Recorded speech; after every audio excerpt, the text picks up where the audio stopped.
नमस्कार, स्वागत है आपका इंडिया टॉप डॉक्टर के स्वास्थ्य संवाद के एक और एपिसोड में। आज हम बाल रोग में आम देखी जाने वाली सर्जरी के बारे में बात करेंगे। बाल रोग मेडिकल क्षेत्र में सबसे कठिन फील्ड में से एक है।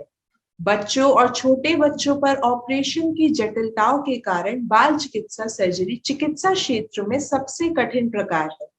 आज हमारे पास एक ऐसे डॉक्टर है जो इस काम में बहुत माहिर है।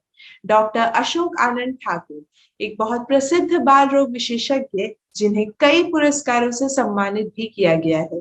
तो चलिए इनका स्वागत करते हैं। I am doctor Ashok Anand Thakur.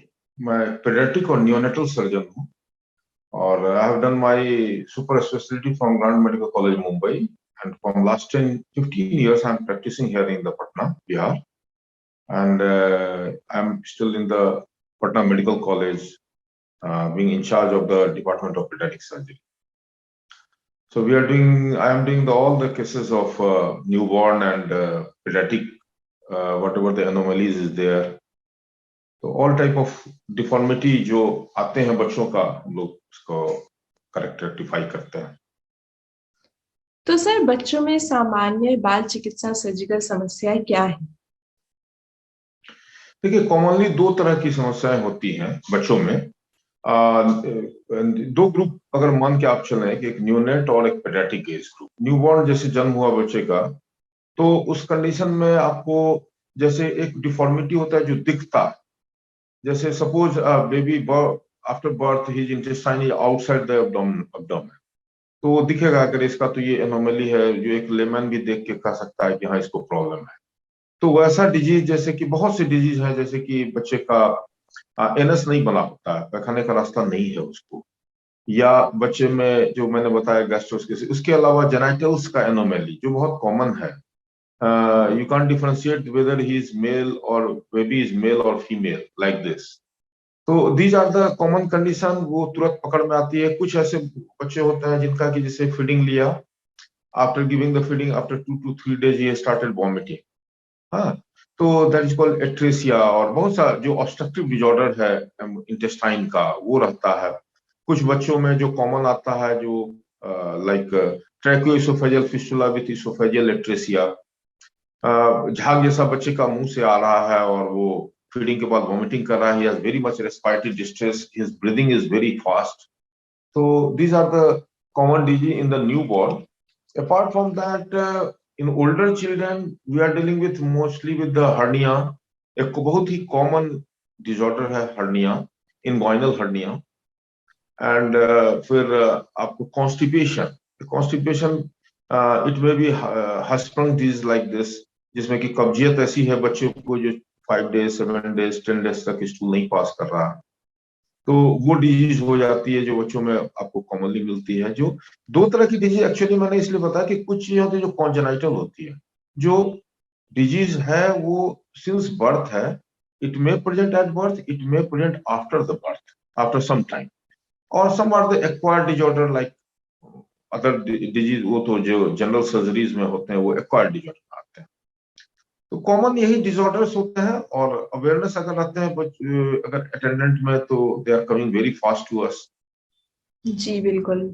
तो हमने अभी बीमारियों की बात करी, डिसऑर्डर्स की बात करी, लेकिन एज अ पीडियाट्रिक सर्जन आपको तो ये पता ही होगा कि कौन कौन सी सर्जरीज परफॉर्म की जाती है। जो as being a paediatric surgeon, हम लोग हर तरह की सर्जरीज करते हैं बच्चों की। जो जो डिफॉर्मिटीज है उस सब का डीलिंग, चाहे वो बच्चा का जन्म सेम डे क्यों नहीं हुआ, even after the birth within 3 to 4 hours we are performing the surgery if needed. ठीक है, और बच्चे 2 दिन के हों, 4 दिन के हों, डिपेंड करता है कि उसकी डिजीज कैसी है। So all the disease which we have discussed है, हम लोग सबका सर्जरी करते हैं, एवरीथिंग। अच्छा सर, तो आपने अभी बताया हमें कि हर्निया एक बहुत ही कॉमन डिजीज है जो देखा जाता है बच्चों में। तो इसको मतलब इसकी देखभाल कैसे कर सकते हैं आफ्टर ऑपरेशन? लोग कैसे अपने आप को मेंटेन, बच्चे अपने आप को कैसे मेंटेन रखें? किसी भी ऑपरेशन में आपको बच्चे को थोड़ा केयरफुल रहना जरूरी है। जी स्पेशली जैसे आपने हर्निया का जिक्र किया, तो हर्निया में क्या है कि सर्जरी हर्निया इसलिए करते हैं जब भी डायग्नोसिस होता है because hernia is a chance of obstruction of gut. Hernia में क्या होता है कि इंटेस्टाइन नीचे चला जाता है और वो ऑब्स्ट्रक्ट होने का चांस रहता है। तो हम लोग हमेशा एडवाइस करते हैं कि आप उसको जितना जल्दी हो सके करा लें। और सेकंड थिंग है कि उसके बाद बच्चा में कॉन्स्टिपेशन ना हो, स्ट्रेन ना करे। और अगर बाल सपोज टॉडलर एज ग्रुप का है या उससे थोड़ा बड़ा है, थोड़ा चंचल है, तो उसको हम लोग सोचते हैं कि थोड़ा सा आप उसको कंट्रोल करके रखें टिल द पूरी तरह से बच्चा का जो वुंड है वो हील ना हो जाए। सो दैट वैसे कभी रिकर होता नहीं है, but it can damage the wound and it can damage the recur the chances of other things also. So you have to be very careful in the children कि after surgery baby काफी careful ढंग से उसको रखना चाहिए हमेशा। ये बहुत ही अच्छी नॉलेज दी है आपने हमें। तो जैसे कि डॉक्टर, विशेष रूप में एक बच्चे के लिए एक बच्चे की सर्जरी करना बहुत बड़ी बात है। माता पिता को अपने बच्चों में, ताकि ऐसे कोई प्रॉब्लम्स ना आए, कौन कौन से ऐसे लाइफस्टाइल है जो उनको चूज करना चाहिए? देखिए, पेडियाट्रिक सर्जरी जो कॉन्जेनिटल एनोमलीज है, मतलब जन्मजात जो बीमारी है, उसका कोई भी ऐसा नहीं है जो प्रूव्ड है जो इसके कारण ये बीमारी होती है, एक्सेप्ट वन डिजीज।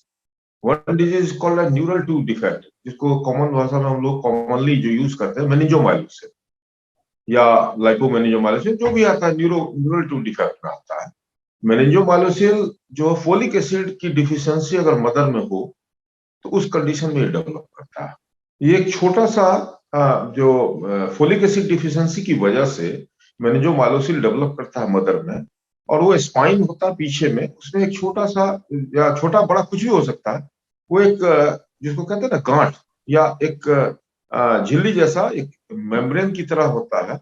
और उसका प्रॉब्लम ये होता है कि this is neural tube defect and that can cause the बच्चों में हो सकता है कि वो सिर्फ वही हो सकता है उसके साथ साथ उसका दोनों लिम्ब पैरालाइज हो, या हो सकता है कि उस बच्चे में यूरिन और स्टूल में कोई कंट्रोल ना हो, all the nerve has been damage inside the womb of the mother. So ऐसे कंडीशन में एक बीमारी, इसमें हम लोग तो बहुत ज्यादा प्रिकॉशन हमेशा रखते हैं। जो फोलिक एसिड जो माँ को जो प्रेग्नेंट लेडी है उनको एटलीस्ट ऐसे डिजीज का जो भी बच्चा है उसको 2 इयर्स तक जरूर लेना चाहिए, इसमें कोई कंफ्यूजन नहीं। जी। अदर देन बाकी है कि आप दूसरी बीमारी एक होती है हाइपोस्पेडियस। जो हाइपोस्पेडियस है वो मेल बेबी में, मैंने लड़कों में होती है। जो पेशाब जो होता है ना, यूरिन का जो रास्ता होता है, तो he is passing from below. उसका यूरिन का ओपनिंग जो होता है वो सामने से नहीं होकर के नीचे से होता है, और it can be very severe also. or because of the some food habit and because of the some hormonal therapy that has been given during the pregnancy, it is becoming more prevalence of these cases. ये increase कर रहा है। I have seen many cases जो हाइपोस्पेडियस का incidence जो है वो बढ़ रहा है। सो फूड हैबिट में है कि आप सामान्य खाना खाएं, ना कि कुछ ऐसे खाना खाएं जो जिसमें कि artificial flavours and artificial things मिले हों, that can cause the other congenital anomaly. But study इसके लिए अभी तक प्रूफ नहीं है कि which substance is causing which disease and which substance is causing which disease. But some hypothesis है कि इसकी वजह से ये हो सकता है और इसकी वजह से हो सकता है। So we are always convincing the mother कि आप एक हेल्दी डाइट लें, जो बाकी चीज जो होती हैं, जो कि pre pre form cooked pre cooked food जिसको बोलते हैं ना, वो सब चीजों को अवॉइड करें तो ठीक रहता है, कोई इशू नहीं आती उसमें। ये बहुत अच्छी टिप आपने हमारी जनता को बताई है। तो मेरा अगला सवाल आपसे आपके लिए है। आप एक पीडियाट्रिक सर्जन हैं, आप कौन कौन से चैलेंजेस डेली बेसिस पे फेस करते हैं?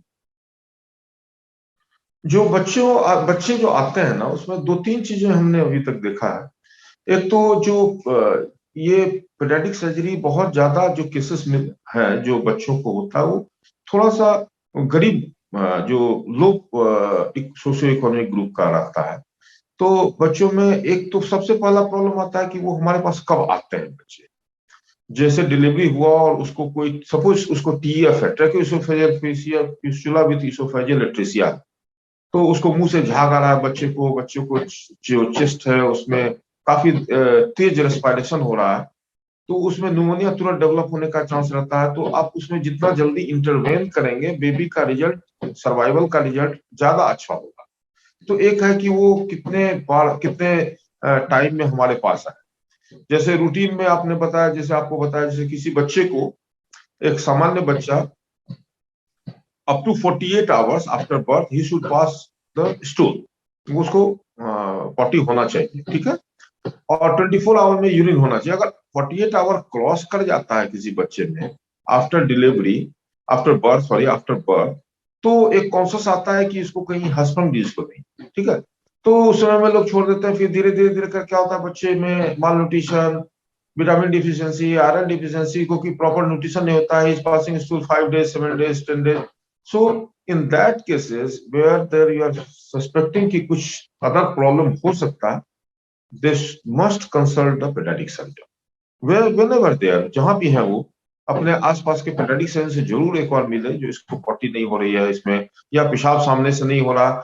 ऐसा में मैंने देखा है कि 18 ईयर्स के बच्चे हाइपोस्पेडियस का है मेरे पास, 18 ईयर्स, जब उनको लगा कि कुछ तो नॉर्मल है, then he has come to the paediatric surgeon. तो थोड़ा सा एक ये बहुत बड़ा इशू है। दूसरा इकोनॉमिकल इशू भी रहता है, जो हमारे अटेंडेंट रहते हैं उनका भी रहता है कि इतने खर्च के बाद बच्चे सामान्य लाइफ रहेगा या बच्चों का या नहीं। और इसकी वजह से थोड़ा सा वो लोग एप्रीहेंसिव हो जाते हैं कि हम सर खर्च करेंगे, हम इतना मेहनत भी करेंगे, लेकिन अगर खासकर अगर लड़की है तो they are so concern about that, नहीं 20 ईयर्स के बाद क्या हो जाएगा। But they should come forward और उसको आना चाहिए, whatever the problem is. ये तो भगवान का दिया हुआ प्रॉब्लम है, तो you have to take it ना, कि आप उसको उस पर आगे बढ़े। लेकिन वो लोग थोड़ा सा ज्यादा कॉन्शियस हो जाते हैं, specially in female child I have seen. तो थोड़ा सा ये दो इशू रहता है, बाकी तो और कोई इशू ऐसा मैंने फेस नहीं किया है जो हाँ कुछ प्रॉब्लम। लेकिन फिर भी ये हमें जरूर पता होना चाहिए कि हेल्थ ज्यादा इम्पोर्टेंट है, सबसे ज्यादा इम्पोर्टेंट है। इकोनॉमी, पैसे तो आते जाते रहेंगे, लेकिन हेल्थ का क्या है, तो इसलिए एग्जैक्टली लोगों को थोड़ा खासकर जल्दी अपना प्रिकॉशंस लेना चाहिए। एग्जैक्टली उनको प्रिकॉशन लेना चाहिए, और ये डिफरेंशिएशन नहीं आना चाहिए कि लड़का है या लड़की है। दे शुड हाँ, हाँ गो फॉर द सर्जरी। ये थोड़ा सा हम लोग में आता है, बट बहुत I am not telling everyone, but कुछ मैंने ऐसा देखा है, सो इसलिए मैंने आपसे शेयर किया इस चीज को। नहीं, आपने बहुत अच्छा किया सर। अब मैं ज्यादा आपका वक्त नहीं लूंगी। मैं आखिरी ये सवाल मेरा आपसे ये है कि आप एक फ्रंट लाइन वर्कर है, तो आप कौन कौन से ऐसे कोविड प्रोटोकॉल्स, प्रिकॉशंस फॉलो करते हैं अपनी सेफ्टी के लिए, अपनी फैमिली की सेफ्टी के लिए, वो हमें बताइए। वो जो भी गाइडलाइन है वो फॉलो करता हूँ मैं। जैसे मास्क पहनना, सैनिटाइज, अपने हाथों को सैनिटाइज करना, किसी भी गैदरिंग वगैरह से दूर रहना, और वैक्सीनेशन मैंने दोनों भी लिया, और बूस्टर भी ले चुके भी कुछ दिन पहले लिया है। तो थैंक गॉड सब कुछ ठीक है, कहीं कोई प्रॉब्लम। चलिए, बहुत बढ़िया sir, thank you so much हमारे साथ जुड़ने के लिए। वेलकम। Thank you sir. और अगर आप लोग डॉक्टर अशोक आनंद का अपॉइंटमेंट बुक करना चाहते हैं, तो आप इंडिया टॉप डॉक्टर की वेबसाइट पे जाके बुक कर सकते हैं। तब तक के लिए सुरक्षित रहिए और देखते रहिए India top doctor. Thank you.